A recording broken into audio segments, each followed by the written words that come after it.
ሁላችንም ሊባል በሚችል ሁኔታ በህይወታችን የሆነ ግድ ላይ ወደኋላ እንደቀረ ይሰማናል። ይህ ስሜት ያለና ኖርማል የሆነ ስሜት አሁን ካለንበት ሶሻል ሚዲያ ዘመን አንጻር ሁሉም ሰው ሾዊንግ ኦፍ ማድረግ ይፈልጋል። ሁሉም ሰው የለበሰውን፣ የሄደበትን፣ የጠጣውን፣ አብሮት የዋለውን ሰው ኦቨርኦል የቀን ውሎ ማሳየት ይፈልጋል። በዚህም ያልሆነውን ለመሆን የሌለውን ደግሞ እንዳለ አድርጎ ለማሳየት ይሞክራል። ዛሬ ስለዚህ ሰዎች ላወራችሁ አይደለም የመጣሁት።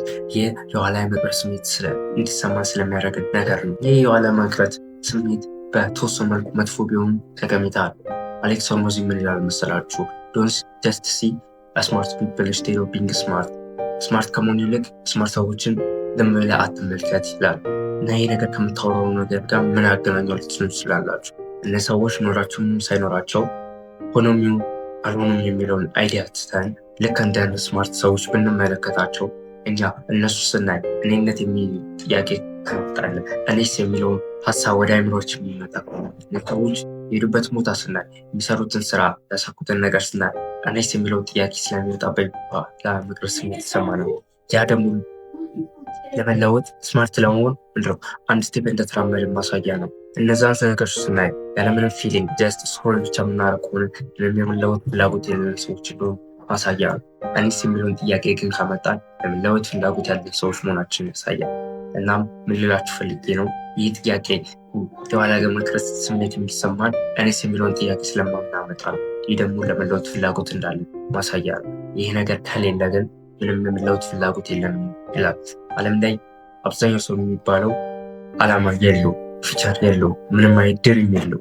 ይህ እኔስ የሚለው ጥያቄ የሚመጣው አላማ ያለው ፊቸር ያለው ነገሮችን ለማሳካት የሚያስብ ሰው ጋር እናንተ ለመለወጥ ትክክለኛ ቦታ ላይ ነው። ዛሬ እንዴት ይሄ የኋላ መቅረት ስሜትን በጥሩ ሁኔታ እንደምንጠቅመውና ወደ አላስፈላጊ ኮምፒቲሽን የሚመራን ከሆነ ደግሞ ከት ማድረግ እንደምንችል እናየሆናል።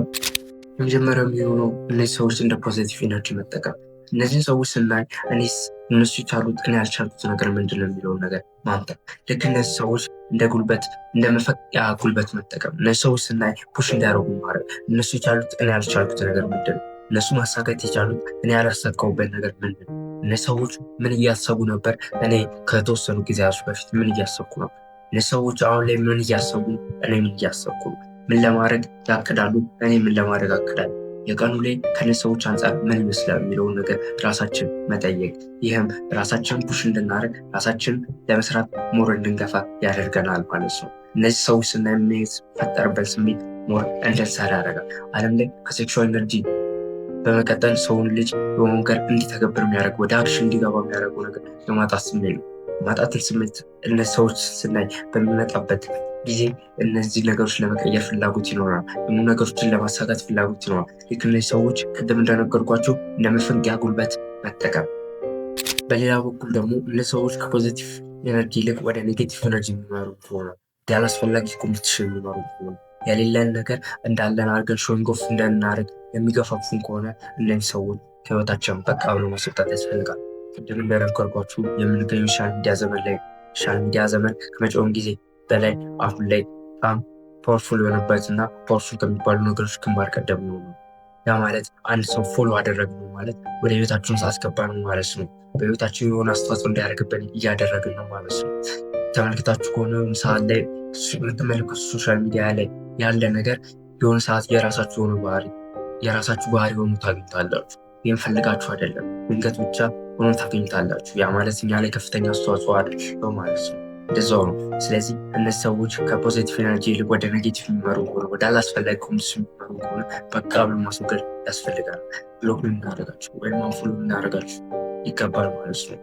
ይህም ያለና የሚለው ነገር ነው ግዴታ። በመጨረሻም ቪዲዮውን ላይክ ማድረግ እና ሰብስክራይብ ማድረግ እንዳረሱ